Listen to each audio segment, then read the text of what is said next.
Okay, boys and girls, what did we learn thus far? Sharice is still an old tired hag and a hater, and Wendy likes to touch on a little cooch every now and again. Is y'all ready to talk about it? Cue the music! Oh yes, bitches and hoes, I'm back! I'll drop a player like it's nothing, it ain't working out. Now no debate up for discussion, bitch, I'm walking out. My time is money, I ain't loving, let you toast it out. Flip my weave and walk it out, look how I just bossed it out.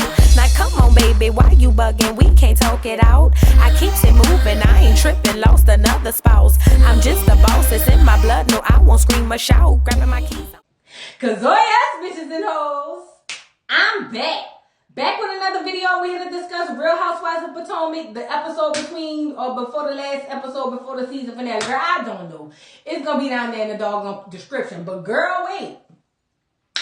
Oh, Wendy, is you out here doing a little weekend dagging?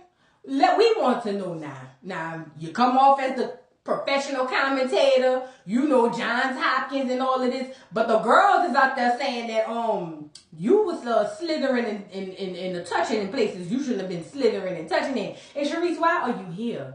Girl, even if your tea is true, for some odd reason it just comes off so vindictive and so like get back and so like venging your doggone title or whatever you thought it was. Girl, we don't even want to hear your tea. And it could be true. That's the worst part. It could be true. But for some odd reason, we don't want to hear from you.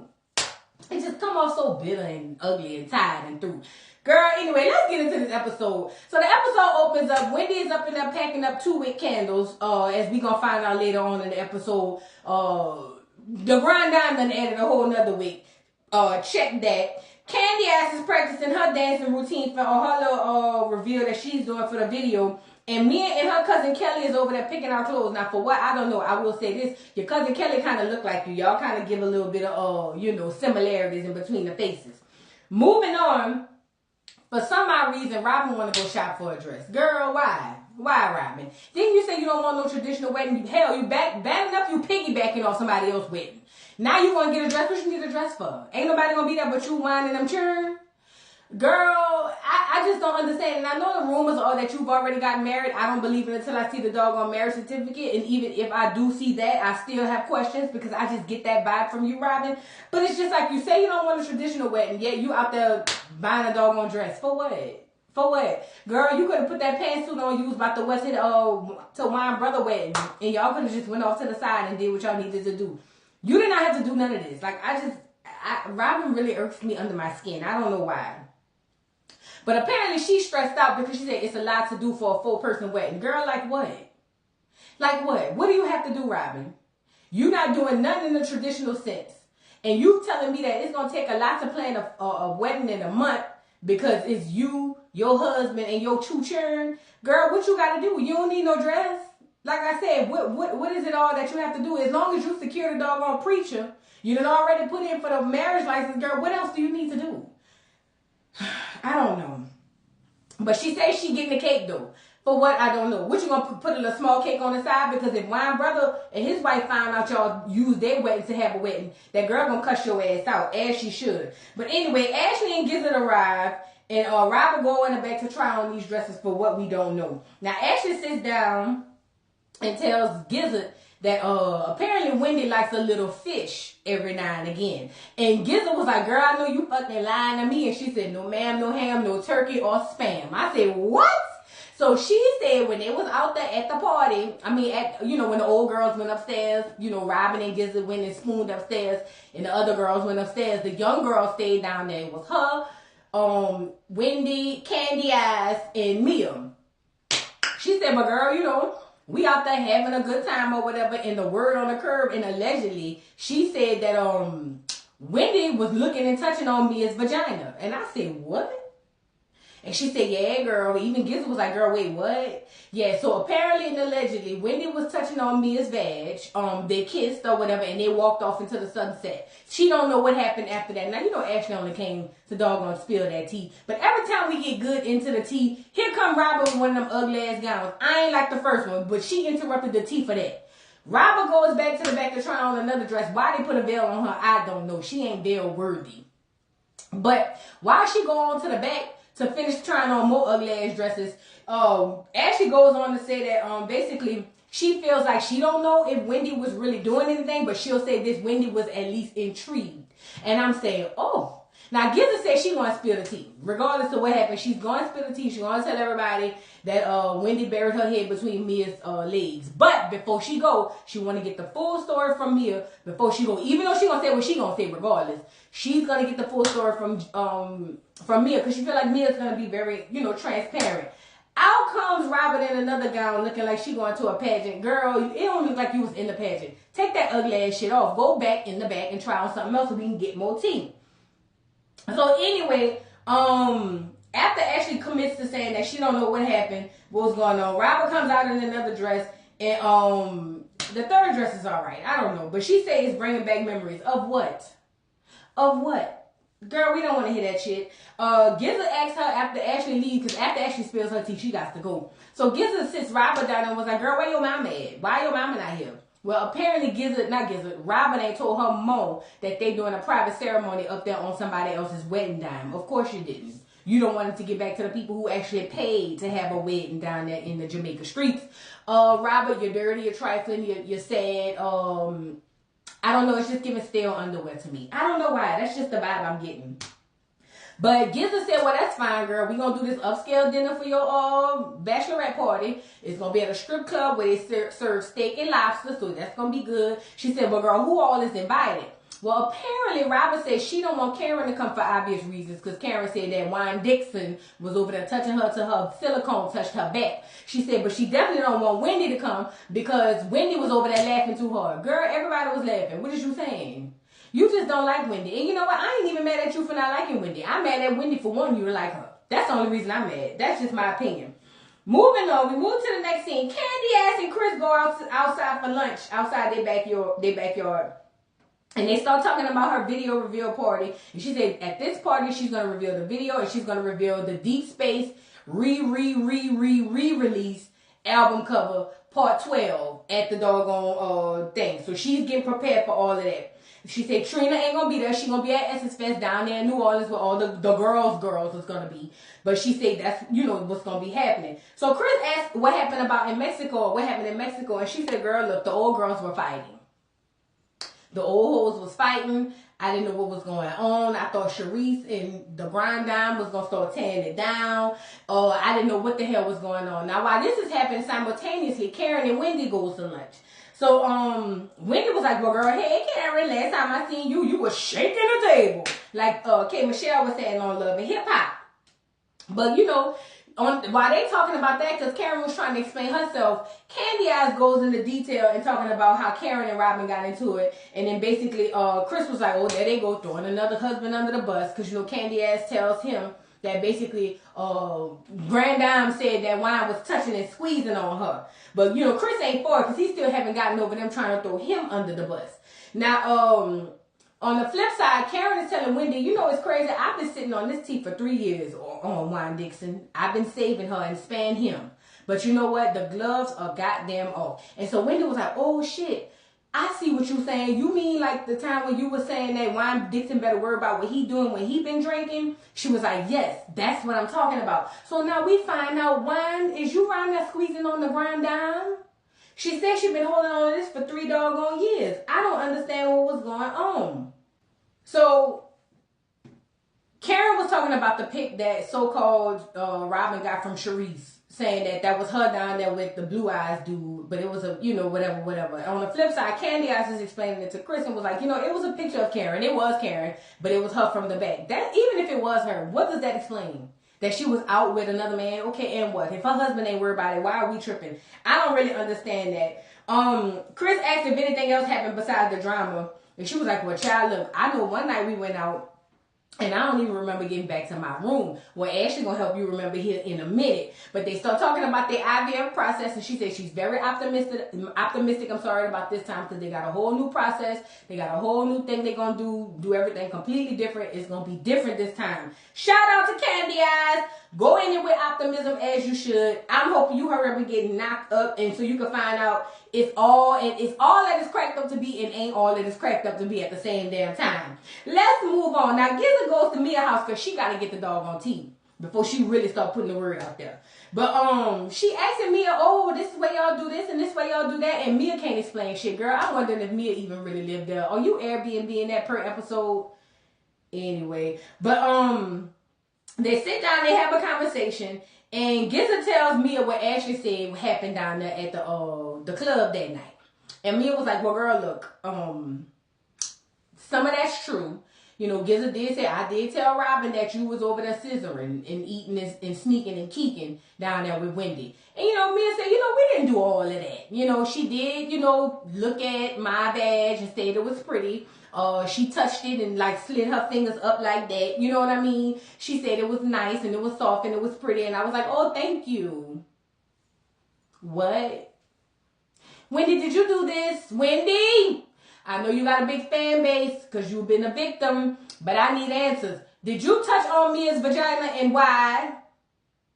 Mia just don't give me by the face a vagina I want to touch. And I have dibbled and dabbled into the girl pool now. But I don't look at Mia and be like, yeah, even on drunk me. I don't get drunk me and be like, let me up to Mia. It just don't give that to me. You know what I mean?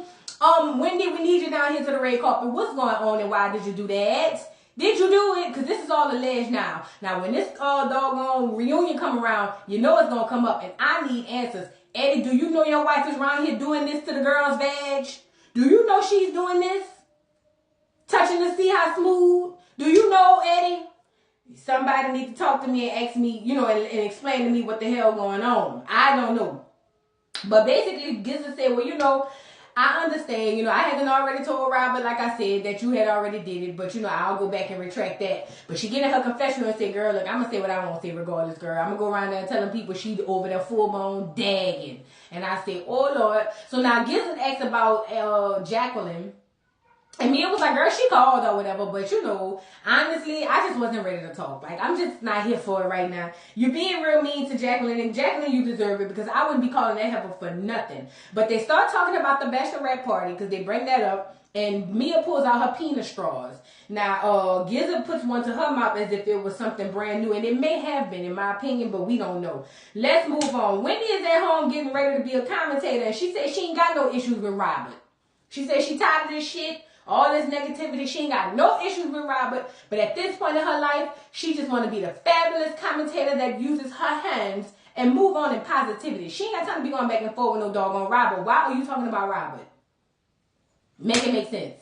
Why do you care? Be the fabulous commentator. Go on MSNBC, CNN, Fox News, wherever you be at. Do your commentating, girl. Why? Robert would not be even on my mind. Like, I know the producer probably asked you, but why?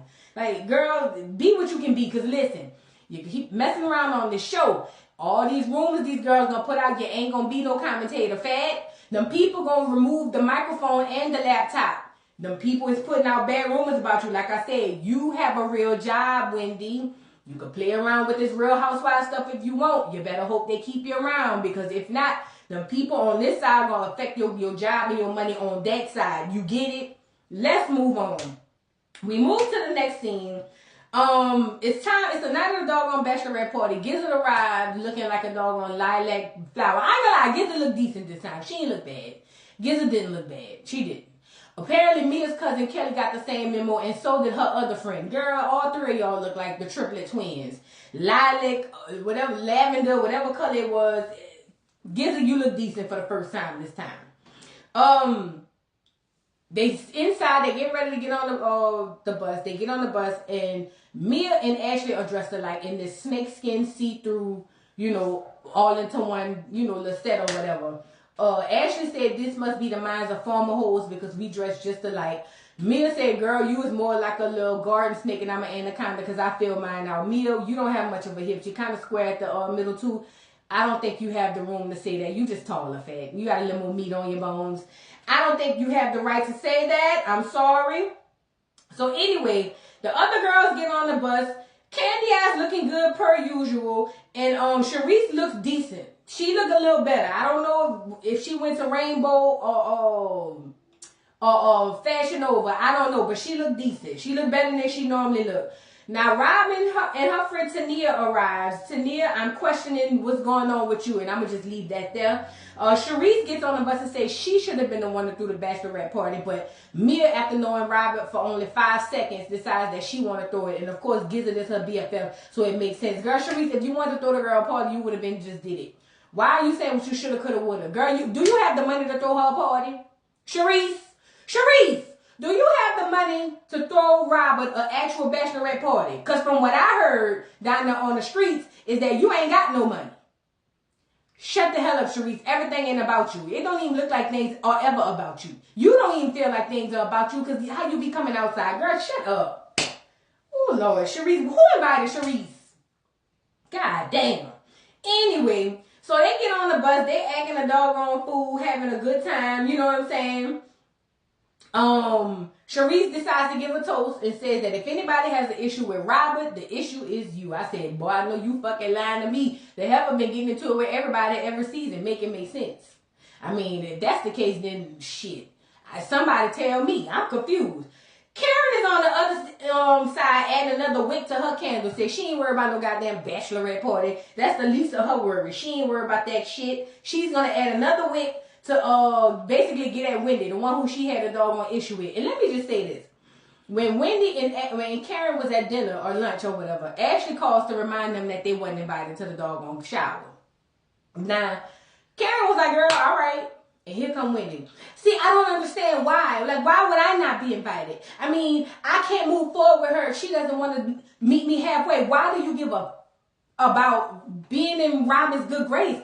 This is what I know, and this is why you could touch on Mia's thing after she done did all she did to you. This is why, because you trying too damn hard and it's giving desperate. It's making the dark-skinned girls like me, it's giving us a bad rep. It's giving that we want to be so up with the doggone light skins that we can't make it on or hacking on our own. Why do you give a damn about this put together, throw together ass bachelorette party? Girl, move on. Put another wick on your candle like Karen is doing. Why do you give a damn that you're not invited? It don't make sense to me. It really don't, and it's driving me crazy because on one hand, you act like you're above it, but on the other hand, you need to be around it. Make it make sense, Wendy. Like, make it fucking make sense. Like, you got things to do, people to see, business deals, all these other things going on, and you give a damn about this whack-ass throw together 1, 2, 3 bachelor party? Girl, please. Who cares why she didn't invite you? Granted, it's petty, but who cares? You got to at least be able to hold your head, baby. You got to be stronger than what you been. Who gives a damn about not being invited to this doggone bachelorette party? It was the same thing when she didn't invite you to the family day. It was the same thing. Why do you care, Wendy? You have things to do. You got 3 children at the house. You got a husband. Then you say they don't have a family or a husband to worry about her and Gizzard. Why is you worried about what they got in inviting you to and ain't inviting you to? Girl, pick yourself up by the bootstraps. Come on now, this is getting out of hand, Wendy. You get on my damn nerve. That's why I don't like you. And I keep saying why I don't like you, and it come back to the same thing. You are trying too hard. These girls don't give a damn about you, Wendy. Tootsie, they don't care. Move on with your life. To hell with Gizzard and Robert. To hell with them. You don't need to be at that doggone event, girl. Bye. Anyway, where was I, girl? Because that just blew me. While you over there sovereign and slithering in your doggone sorrow, Karen is over there putting another wick on her candle. If you ain't, you know what I'm saying? Like, you got things you could be doing. Add another wick. Now, you had them churning over there at the beginning, packing up boxes. What was in the boxes? Because the box looked empty. You got things you could be worried about. Make it make sense. But anyway, Karen is down there ready to write a check. Because she got her limited edition holiday candle that she ready to put out to the people. While the oin candles ain't got nowhere. Because you worried about being invited to a doggone bachelorette party, girl. Anyway, Karen, why is you biting off these people's stuff and making it better? Make it make sense.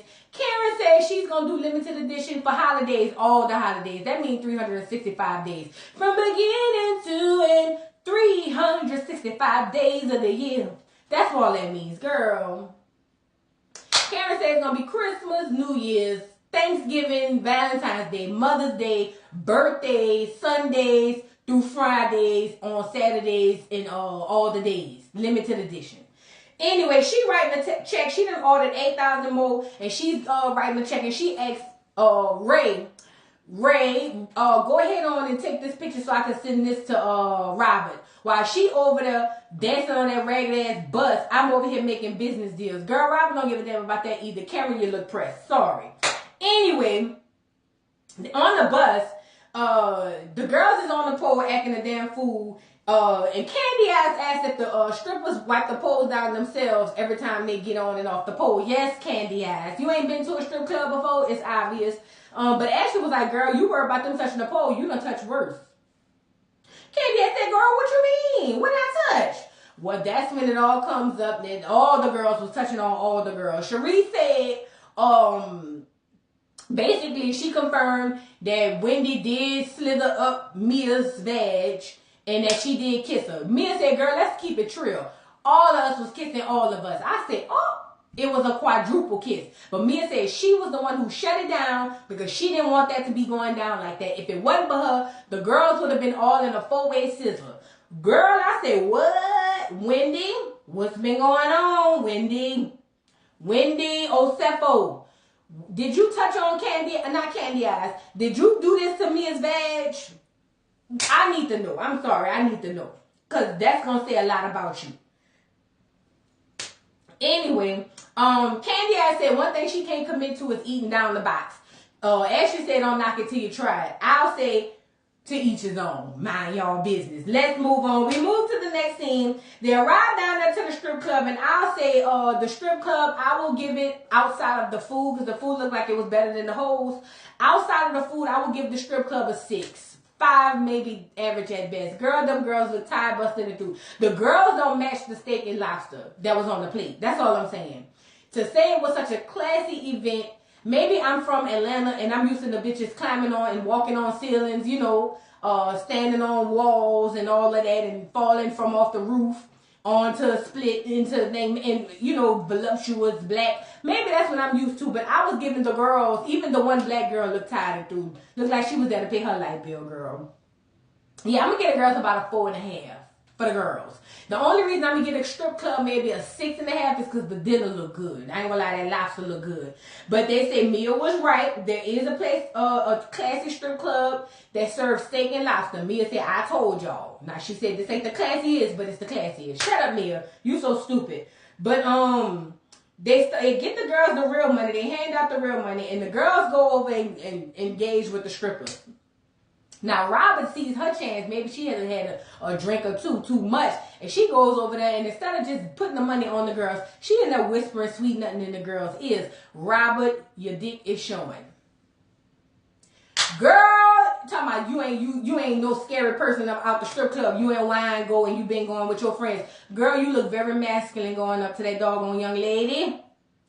That could have been sexual harassment what you did, Robert. Tread light. Tread light, going whispering them girls. Them girls don't want to hear nothing you and your shoulder pads got to say on the night of your so-called bachelorette party. Them girls don't want to hear that. Girl. Anyway, so after she whispers in the ear sweet nothings and says she's not afraid of no TNA, Sharice is over there still sitting down asking what Ashley got going on with Michael. Because now all the girls sitting down. Now, let me say this. To say the Grand Dame wasn't invited. Sharice made her whole doggone night about the Grand Dame. Y'all should have just invited her if that was the case. I mean, at least from what we hear, she gets drunk and have a good time. Y'all should have just invited her at this point. But anyway, she asked Ashley what's going on between her and Michael Darby, honey. And Ashley said they making strides. They treating each other better. She said, Michael didn't like the fact that she was dating, so she stopped dating. And she's just gonna, figure it out. They're not gonna reconcile, but they being nicer. Well, Candy Eyes jumped up and said, well, girl, the lies you tell because Michael just came in Chris job with an ugly ass woman the other day. So I don't know if you stopped, but he ain't. And so Ashley was like, wait a minute, I can't believe he's doing this. He told me one thing and doing another thing. But I can't be mad. And like Cherie said, for the first time, I agree. You can't be mad because you're getting a divorce, right? Girl, shout out to Candy Ass for coming through with the tea at the opportune time. As you should. That was your get back. And then number 2, Ashley, you a damn fool. Somebody said on Twitter, you waste all your youthful years to spend it with that doggone assaultant. And I don't mean consultant. You get it? Girl, what is you doing? I'm with Candy Eyes. If I got a way to get out of that and take half the coin, girl, get me on the first train smoking. What are you doing, Ashley? Girl, you just so afraid of being by yourself. It just don't make no sense. But anyway, moving on. Sharice started, after she stole a lobster off somebody else's plate looking like she ready to just devour it, she said she don't know what her issue is with Karen. She said she don't know what Karen's issue is with her. She said Karen assassinated her character and all of that. And I'm just saying, girl, y'all should be drinking and looking at vag and doing this. Why is you worried about Karen? Shouldn't you be doing this? But you over there eating, and Karen is the whole topic of discussion. Girl, it's giving desperate tide and through. But anyway, she said she don't understand what the issue is. She said the last time they were together, which was years and years and umpteen years ago, Karen disappeared and everybody know her for getting drunk and screwing people in the bathroom. You know, maybe it's the way you do this with your eyes when you say it. Or maybe it's just you. But for some odd reason, like I said at the beginning of this video, even if it's true, it comes off like BS because it comes off so vindictive. It comes off so get back. It comes off so I just want to make her look bad. Sharice, we don't care. Let's just say for all intents and purposes, everything you saying is true. Karen around there getting drunk, hooking up with the workers in the bathroom. She's passing out veg like doggone Halloween candy. Let's say all of that's true. Now what? You think her fans is not going to still be her fans? You don't understand how this shit works. You really don't. Girl, Sharice, shut up and go home. Go home. And I really hope Karen tell your ass a new one during this doggone reunion. You gonna deserve it. But anyway, after she spread the BS rumors and all of that, Candy ass asked when this was, and Gizzard was like, well, girl, look, I know that I heard about it, you know, through Sharice a while ago or whatever, about Karen running around here getting drunk and acting a damn fool. And she said as far as the whole Blue Eyes thing, you know, that was the true thing because basically Blue Eyes was her driver because after she had them alleged DUIs and couldn't drive or whatever, Blue Eyes was the driver. She said, but Ray knows about it and Ray's okay with it. Now Mia decides to give her 2 cents and say, well, you know, I talked to Gordon, who's another old ass nigga. But I talked to Gordon, and Gordon said that normally the older men get too old to please their women, and they don't mind letting their women go off and be with other men. It's, you know, it's kind of like a half-ass cup, you know what I mean? But yeah, so Gordon said that's really what be happening. Well, Gordon would know. But now I ain't gonna lie, let me take that back. Gordon said he's still in there trying to get the wee. Gordon looks like his stuff still work, I ain't gonna lie. But Gordon, no, you shut up, Gordon and Mia. And Mia, shut up. Shut up before Gordon replace your ass. Anyway, they asked all the women who all have heard this. Now, Robin said she heard it from Sharice. Gizzard said she heard it from Sharice. Ashley said she didn't heard some things, but as far as the freaky stuff, the sex in the room and all that, and bathroom and all that, she ain't never heard that. Gizzard said Mia definitely ain't hear it. And Mia get her lying ass in the confessional and said she heard some stuff. Mia, it's just giving like, I'm trying too hard to keep my wine glass or champagne flute or whatever it is y'all hold up at the beginning of this doggone show. But I hope they knock it out your hand and break it. I'm sorry. It ends up with the girls getting on stage, having a good time. Gizzard feels like the doggone thing was a success. After Mia asking if, are y'all saying that Karen was a prostitute? And Gizzard said, no, that's not what we saying. Gizzard gets right in her confessional and say, tonight was a success. We had a good time for Robert, and we found out that Karen is a prostitute. Girl, I hope Karen get in y'all ass. Oh, and you know, Gizzard, you get tore up the most at the reunions. And you be looking so stupid after you get tore up. I hope Karen tell you 2 more new a-holes. Because y'all gonna deserve it. Every last one of you. For the first time, I'm hoping for Karen to dig in y'all ass. You get it? And not like this, the way Wendy was allegedly. Anyway, y'all drop down in the comments and let me know what y'all thought about this week's episode of Real Housewives of Potomac, the edition. Please don't forget to like, subscribe, hit the notification bell, follow me on TikTok. Y'all know what you know, all the stuff or whatever. Everything is at Voodoo Doll TV, and I will see you hoes later. Bye, Mr. Carroll. How you give the voodoo doll time to talk? I don't get no fucking time to talk. Who the voodoo doll is? The nigga you just had up here.